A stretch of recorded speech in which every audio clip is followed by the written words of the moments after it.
Dear students, next tribunal order powers.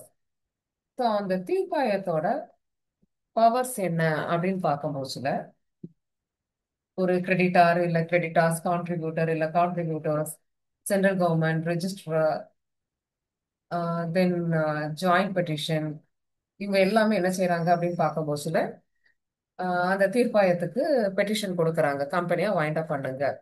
So அந்த பெட்டிஷனை receive பண்ண உடனே அந்த தீர்ப்பாயம் என்ன செய்யலாம் அப்படின்னு பார்க்கும்போதுல அந்த ட்ரைபுனல் வந்து என்ன செய்யலாம்னா ஒன்று அதை அக்செப்ட் பண்ணிக்கிடலாம் இல்லைன்னா டிஸ்மிஸ் பண்ணிடலாம். தென் ஒரு ஆர்டர் இஷ்யூ பண்ணலாம், இது கரெக்டு தானே அப்படின்னு பார்க்கறதுக்கு வெரிஃபை பண்றாங்க. அடுத்த சுச்சுவேஷன் என்ன அப்படின்னு பார்க்கும்போது ஒரு ப்ரொவிஷனல் லிக்விடேட்டரை அப்பாயிண்ட் பண்றாங்க. ஸோ அப்பாயிண்ட் பண்ணதுக்கு அப்புறம் வந்து வைண்ட் அப்க்கு வந்து என்ன செய்யறாங்க, ஆர்டர் இஷ்யூ பண்றாங்க. இது எல்லாமே வித் 90 டேஸ்க்குள்ள நடக்கணும், இந்த பெட்டிஷன் ரிசீவ் பண்ண 90 டேஸ்க்குள்ள. நெக்ஸ்ட் சுச்சுவேஷன் என்ன அப்படின்னு பார்க்கும்போதுல அந்த தீர்ப்பாயம் என்ன செய்யலாம், ரெஃப்யூஸ் பண்ணலாம். சம்டைம்ஸ் என்ன செய்யலாம் அப்படின்னு பார்க்கும்போதுல கம்பெனிஸ்க்கு ஒரு கைடன்ஸோ இல்லை ஒரு ரெமடியல் கொடுக்கலாம். தென் பெட்டிஷன் அன்ரீசனபிளா இருந்தேன்னா அதை என்ன செஞ்சிடலாம், ரெஃப்யூஸ் பண்ணிடலாம்.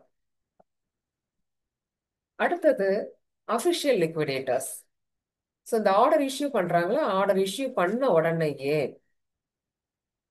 ஒரு அஃபிஷியல் லிக்விடேட்டரை என்ன செய்யணும், அப்பாயிண்ட் பண்ணணும். ஸோ அந்த பேனல்ல யாரெல்லாம் இருக்கணும், ஒரு chartered accountant, advocate, company secretaries, cost accountant, ஒரு பாடி கார்பரேட், இவங்க எல்லாம் என்ன செய்யறாங்க அதுல இருக்கிறாங்க. இது எல்லாமே approved by the central government. So ஒரு provisional liquidator or company liquidator இவங்களுக்கு ஃபீஸ் எல்லாமே இந்த தீர்ப்பாயம் தான் என்ன செய்யறாங்க, ஃபிக்ஸ் பண்றாங்க. ப்ரொவிஷனல் லிக்விடேட்டர், இந்த ப்ரொவிஷனல் லிக்விடேட்டர் யாரு, இந்த வைண்ட் அப் ஆர்டர் இஷ்யூ பண்றதுக்கு முன்னாடி ஒரு லிக்விடேட்டர், அஃபிஷியல் லிக்விடேட்டர் இருக்காங்க பார்த்தீங்களா, அந்த அஃபிஷியல் லிக்விடேட்டருக்கு இன்னொரு நேம் ப்ரொவிஷனல் லிக்விடேட்டர். ஸோ இவங்களுக்கும் சேம் பவர். இந்த ப்ரொவிஷனல் லிக்விடேட்டர் இருக்காங்கல்ல, இவங்கள வந்து அந்த தீர்ப்பாயம் தான் கட்டுப்படுத்துது. வைண்ட் அப் ஆர்டர் வந்த உடனே இந்த ப்ரொவிஷனல் லிக்விடேட்டர் என்ன செய்யறாங்க, லிக்விடேட்டரா மாறிடுறாங்க. கம்பெனியோட பெட்டிஷனை தீர்ப்பாயம் ரிசீவ் பண்றாங்க, அது சரியில்லைன்னா ரெஃப்யூஸ் பண்ணியிருந்தாங்க. அதுக்கப்புறம் ஒரு அஃபிஷியல் லிக்விடேட்டரா அப்பாயிண்ட் பண்றாங்க ஆர்டர் இஷ்யூ பண்றதுக்கு முன்னாடி. ஸோ அந்த அஃபிஷியல் லிக்விடேட்டர் தான் ப்ரொவிஷனல் லிக்விடேட்டர்னு சொல்றோம். வைண்ட் அப் ஆர்டர் ரிசீவ் பண்ணதுக்கு அப்புறம் அந்த ப்ரொவிஷனல் லிக்விடேட்டரா மாறிடுறாங்க.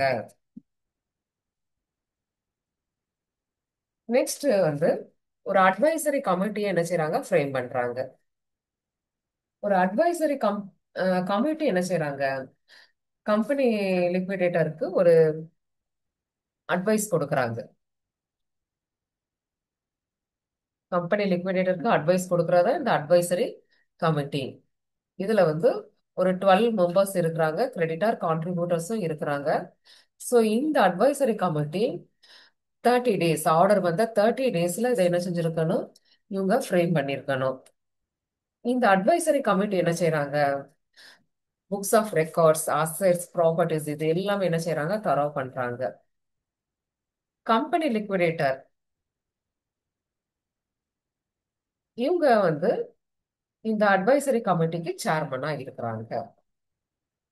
நெக்ஸ்ட் என்ன கமிட்டினா winding up committee, wind up committee.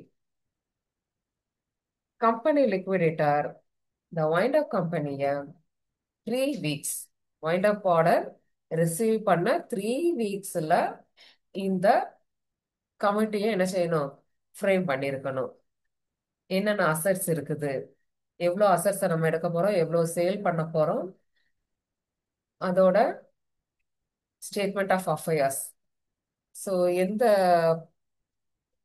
ப்ராப்பர்ட்டியில வந்து நமக்கு கேஷ் இருக்கும், கேஷ் இல்லாத அதர் அசட்ஸ் எவ்வளவு, ஃபைனல் லிஸ்ட், கிரெடிட்டார்ஸ் எவ்வளோ இருக்கிறாங்க, கான்ட்ரிபியூட்டர்ஸ்ல இருந்து எவ்வளோ நம்ம ரிசீவ் பண்ண வேண்டியது இருக்கு, அமௌண்ட் எவ்வளவு ரிசீவ் பண்ண வேண்டியது இருக்கு. இப்போ வந்து டைரக்டர் இருப்பாங்க, டைரக்டருக்கு கடன் இருக்கும், டைரக்டர் கம்பெனியில கடன் வாங்கியிருப்பாங்க.